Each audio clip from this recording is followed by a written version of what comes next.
কেমন আছেন সবাই? কল্পতরু ইংলিশ একাডেমির পক্ষ থেকে আপনাদেরকে স্বাগত।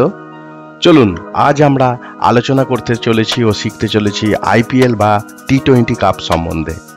আইপিএল হচ্ছে বিশ্বের সবথেকে বেশি দেখা মোবাইলে বা টিভিতে এটা একটি ক্রিকেট লিগ।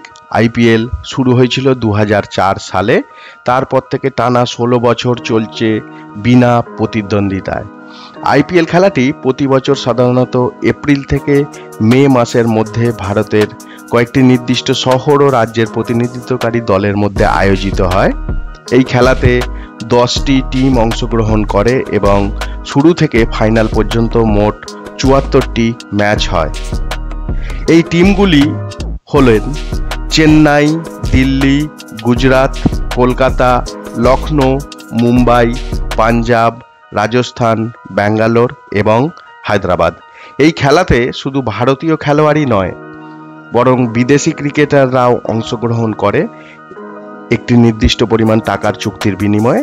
তো পরের ভিডিওতে আমরা এই কথাগুলোকে কিভাবে ইংরাজিতে বলতে হয় শিখব। সঙ্গে থাকুন। ধন্যবাদ।